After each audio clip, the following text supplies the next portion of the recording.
Remember generic sports games, where you could just label something as just baseball or tennis and bam, you got an instant seller on your console.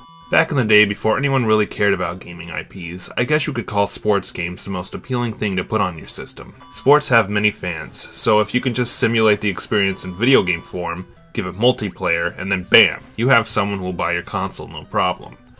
Although it does feel a bit weird that Nintendo is still keeping up with the sports game thing. They're already on the route of ambitious games with Mario and Zelda, and eventually we'll get stuff like Metroid and Kid Icarus. So is there really room for another sports game? Well, put it like this. Outside of pro wrestling games, Nintendo is the only one feeding into the sports game market. Golf and baseball would turn out to be extremely successful titles on the Famicom, so maybe appealing to some more demographics wouldn't be so bad. Especially since we've yet to reach the point in the Famicom's life where it feels like there has to be a golf or baseball game every single month. But it feels like we're truly scraping the barrel with volleyball. Sure, volleyball has its fans, especially professional volleyball, which is what this game is.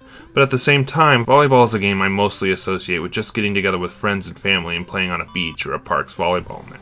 Well, regardless if this has a purpose or not, Nintendo made a game for the Famicom disk system and eventually in other countries on an NES cartridge itself.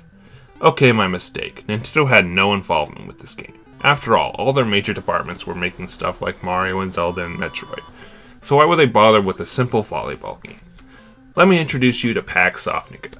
Pax Sofnica was a company founded in 1983, making a few PC games, including porn games. Yes, there's nothing sexier than flat 1980s computer graphics. Then suddenly they got in a good relationship with Nintendo. Starting with this game, they ended up developing a lot of games for them.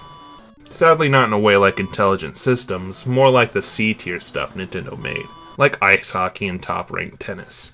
In fact, they were more of a backup programming kind of studio. When the big guys needed some extra work on, say, games like Earthbound and Donkey Kong 94, they were there. Or if Nintendo needed these handheld Hamtaro games made, they were also there. Pax Sofnica wouldn't only work with Nintendo, especially in the 80s, so look out for a few other games they will make for the Famicom. As for the company itself, well, after Nintendo gained a sizable amount of second-party developers by the early 2000s, Pax Sofnica disappeared after the Mother 1 and 2 port on Game Boy Advance, but it could be a possibility they just got residuals for working on those games back then. I'm not saying Nintendo killed the company, it's just that this sort of business got really more crowded as more studios popped up. And so that was that. And I'm kinda glad this topic ate up a lot of the video because there really isn't anything to say about NES Volleyball. I mean, it's a volleyball game, and not a very good one. It's hard to line yourself up with the ball, and because the reaction time for spiking it is so wonky, you'll end up failing a lot of the time.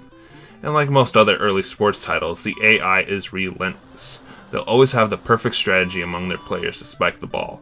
And while it's easy to counter it, again, just trying to spike it will end up costing you the point.